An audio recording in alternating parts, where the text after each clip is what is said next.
Hi everyone, welcome to my channel Bibbidi Bobbidi Books. My name is Ellie and this is going to be the first book haul of 2024.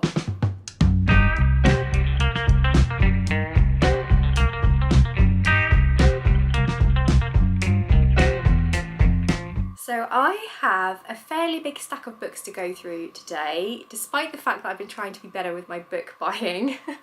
But here we are, I have a fair number of books and I'm excited.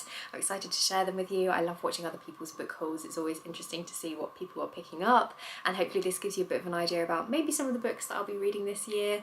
So yeah, let's crack on. It's going to be in no particular order. Although I guess it makes sense to start with the book that I'm currently reading, which is this book. So this is The Child Thief by Brom, and I am reading this with Christine from the channel Crits Reads. I love her channel. I'll have a link down below so you can go and check out her content. But yeah, we are both buddy reading this one. This is a book that I was highly anticipating because I read Krampus by Brom last year and I actually made it onto my top 10 list of books. So I really enjoyed that one. So I was very intrigued to read more of this author's work, especially when I found out that he was doing a fairy tale retelling, because that is like my kryptonite, especially a dark fairy tale retelling. But yeah, we've read quite a decent chunk of this one already and we both have quite a lot of opinions on this book. So yeah, I don't want to say too much because I'm going to save that for when I have time to sit and do a proper review once I finish the book. But yeah, it's been an interesting reading experience anyway. I will say please check out content warnings before reading this one, or any of Brom's works to be fair, but I feel like this one is particularly dark. Like, it is really quite heavy, really quite difficult to read at times, so please be careful if you're thinking about picking up this one. But what I like about Brom's books is that he includes his artwork within the pages, because he is actually an artist and he has a very unique kind of gothic art style which just really suits his stories. So you can see Peter Pan there, that's his sort of like version of him, I guess, his imagining of him. And there's some more pieces here of some of the characters.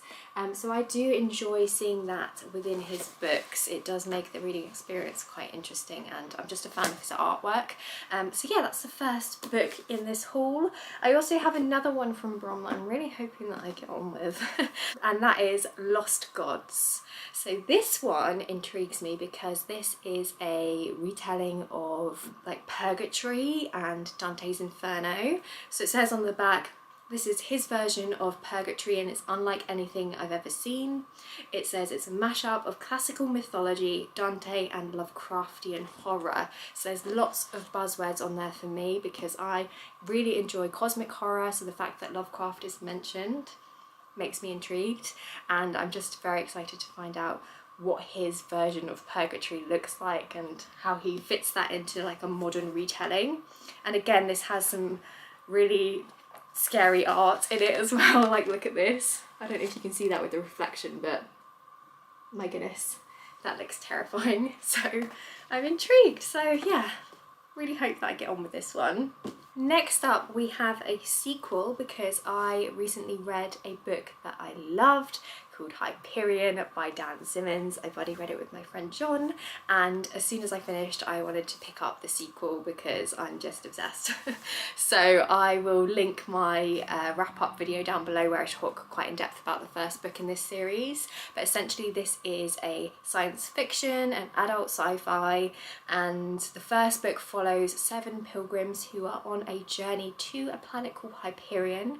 They are on a pilgrimage and they are trying to discover the secrets of the time tombs which reside on this planet.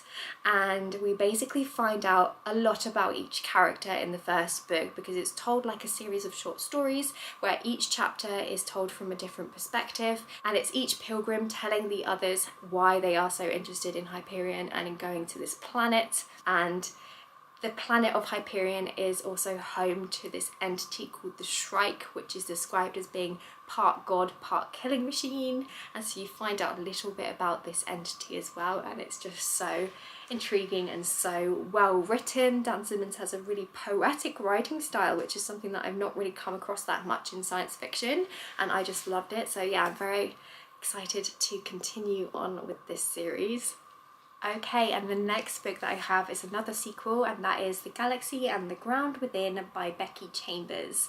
So this is the fourth and final, I believe, book in the Wayfarers series, which is an adult science fiction series that I just love. And I'm kind of sad that it's going to be coming to an end because I've read all of the books in this world so far. This is just the last one that I have left, and I've just enjoyed every single installment because it's just such a charming story. It's a story that focuses in very much on the characters, and what I really enjoy about this science fiction series is that it has a really hopeful outlook, because I feel like a lot of science fiction can be quite heavy, quite dark, quite depressing, and have quite a negative outlook on humanity and our future, whereas this one is actually quite hopeful, and I really enjoy that. And I love how Becky Chambers has used the sci-fi genre to look at interesting themes like gender and sexuality and relationships and all those kinds of things. It's just such a lovely story, and I'm very sad to be getting on to the final one. I'm not going to read the blurb in case it has any spoilers for the other books, but yeah, I would highly recommend this series if you haven't checked it out already, because it's just such a delight. Speaking of things that are a delight, the next book that I've got is Bookshops and Bone Dust by Travis Baldree. This is the prequel to Legends and Lattes by this author, which is of course a cozy fantasy story that took the internet by storm when it was first released. I just adored Legends and Lattes. It was just such a cozy story, really comforting, had lovable characters. It had just about enough stakes to keep me interested, but not enough to make it a really stressful reading experience. And so I'm very excited to, of course, get to this prequel. In the first book, we're following our main character Viv, who is an orc barbarian, I think, and she basically wants to give up her warrior lifestyle in exchange for opening up a coffee shop, and that's exactly what she does. She moves to this new town and she opens up a coffee shop, and it's really fun because no one else in the village or the town has ever tried coffee before, and so it's a really wholesome story about her finding her place in this community, making friends, making a business, and introducing people to coffee, and it's just so lovely. So yeah, I'm really excited to get to this one, and yeah, I just feel like this is going to be such a lovely, comforting and cozy read to pick up. So yeah, I also really love the artwork on these books. It's just so cute. Next up we have this book, which is And Put Away Childish Things by Adrian Tchaikovsky. So Adrian Tchaikovsky is an author that I'm interested to read more of, and I think this one sounds particularly interesting. It's also quite nice and short, so I thought this would be a nice one to have on my shelves for when I'm fancying something smaller, just to break up my reading, because I do tend to read quite a lot of chunky books. So yeah, I'm excited for this one because it is kind of based on Narnia. So I'll just read you from the inside. It says, Harry Brody has a famous grandmother who wrote beloved children's books set in the delightful world of Underhill. Harry himself is a failing kids TV presenter whose every attempt to advise his career ends in self-sabotage. His family history seems to be nothing but an impediment or worse. What if Underhill is real? What if it has been waiting decades for a promised child to visit? What if it isn't delightful at all? And what if its denizens have run out of patience and are taking matters into their own hands? So I think the idea is that we are following a character whose grandmother wrote these famous books, these like Narnia-like stories, and it's talking about what if Narnia, or in this case Underhill, is actually real, and perhaps he was supposed to go there and kind of save everybody, but he never did. So then it's what would happen if he goes there years and years later and discovers that the people who live there have kind of had to carry on and had to sort things out for themselves because this promised prince or whoever it is never showed up. And it's, I don't know, it sounds like it's going to be really intriguing. Like I said before, I'm a fan of things that are inspired by I would say fairy tales, but this is more like children's stories, but I don't know, I think it sounds like it's going to be a dark twist on something that was originally quite whimsical, and I like that kind of thing. So yeah, I'm very intrigued by this one. Next up we have this book, which is called The Tainted Cup, written by Robert Jackson Bennett. So this is a book that came out earlier this year, and firstly let's appreciate the cover because the artwork is stunning. It's got all of these like mushrooms on the front and everything, and just as a little side note, I am a big fan of horror type stories that involve nature and nature corrupting you and that kind of thing. So when I saw that it has these like mushrooms on the front, I was immediately drawn in, and look at these kind of like tree roots and things on the back. I don't know, such a striking cover. And then I read like the first little paragraph or the first line on the back. And it says, in an opulent mansion at the borders of the empire, an imperial officer lies dead, killed when a tree spontaneously erupted from his body. I didn't need to know any more. I'm very excited for this one. I believe it's like an adult horror type story, and I'm not going to read any more of the blurb because I want it to be a surprise, but I'm very excited to get to this one and hopefully enjoy it. Okay, so next up I have a young adult book, and I don't tend to read a lot of young adult books because I think I'm not really the target audience. They're very hit and miss for me, but this one stood out to me. It's a book that came out earlier this year, and it's called Into the Sunken City by Dinesh Thiru. I'm really sorry if I'm pronouncing that name wrong, but yeah, it has a striking cover to start with, and I just thought this one had a really interesting setting and one that you don't often see in young adult books, so I'm very interested by that. So it's set in this world where the rain never stops and the city is like slowly sinking, and we follow our main character Jin, and her father actually died in a diving accident, and she's kind of never gone diving since, understandably, but she is very much struggling to make ends meet and to provide for her younger sister. And then there's someone who comes along and offers them a score of a lifetime. It says there's a massive stash of gold hidden in the sunken ruins of Las Vegas. And our main character knows that it's too dangerous. She obviously stopped diving after her father's accident, but when her sister decides to go, Jin is left with only one choice, which is to go with her. So she joins this ragtag crew as they go and try and find this stash of gold. It says the ragtag crew includes the annoyingly hot ex-boyfriend, so I'm expecting there to be a little bit of angsty drama. And it says it's a high stakes heist, and it includes crumbling ruins and sea beasts. And yeah, I just think the idea of a world which is ravaged by storms, you've got this sinking city, you've got this heist that is to go and explore the sunken Las Vegas. That just sounds so unique to me and so interesting.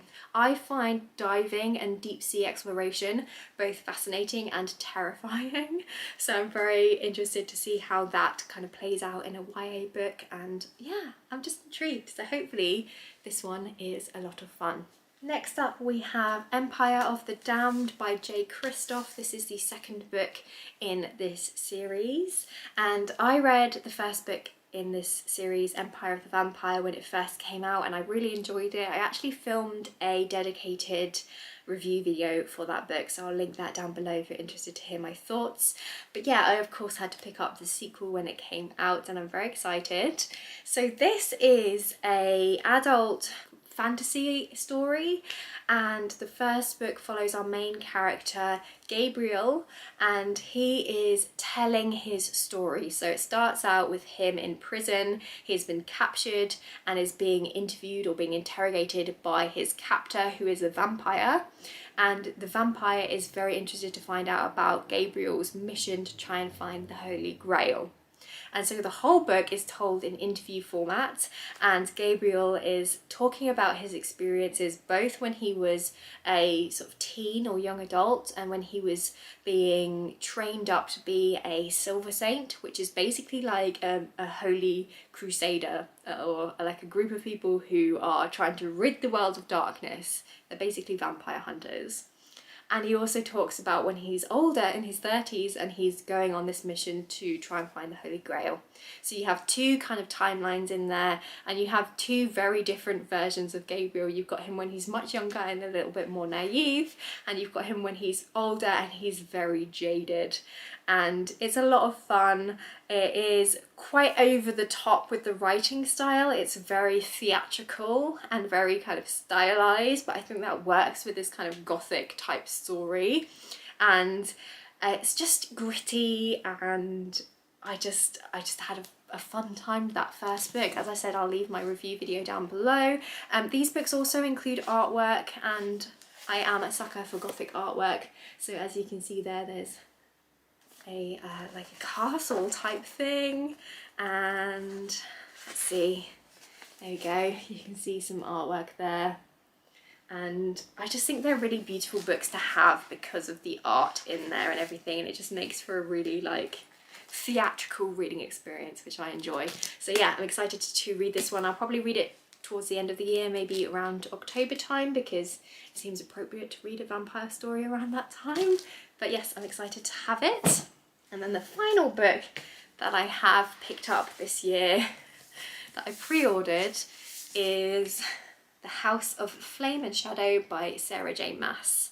So this is the third book in the Crescent City series, which is Sarah J Maas's first fully adult series. Prior to that, she's always written young adult.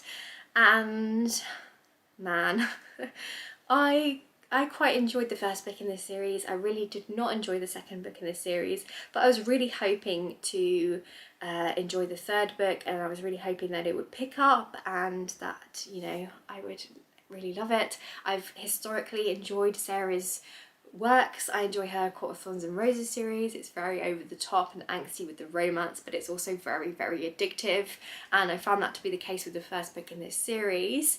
But ever since this book has come out, I feel like there has been a lot of drama around it, and a lot of people have come out with, you know, some negative reviews, which it puts me off, which it shouldn't do, because I should give this one a fair chance. But I think the fact that it is so chunky, and the fact that I didn't enjoy the second book, and now people are saying that this third book isn't great, just makes me not want to try it. But yes, I probably will give this one a go at some point fairly soon, and we shall see. The second book in this series ends on a big reveal. Something very big happens in this universe, and so I'm intrigued to see how Sarah Maas kind of continues forwards with that. So I definitely do want to give this one a try, but I'm just not very enthusiastic to try this one, which is such a shame. But yeah, the covers of these ones are gorgeous though. I think they are just like stunning books to look at. But yeah, it's so chunky. But I will be reading this at some point, or at least giving it a go at some point, and fingers crossed I am one of the minority who actually enjoys this. So yeah, that brings me to the end of this book haul. So there's quite a few books there, quite a few different ones. Let me know if you have read any of these books, or if you want me to prioritise any of these books. I'd love to have a little chat with you down below in the comment section. Thanks for watching this video and for supporting my channel as always. Don't forget to like it if you did like it, subscribe if you haven't already, and yeah, I guess I'll see you next time with another video. Bye!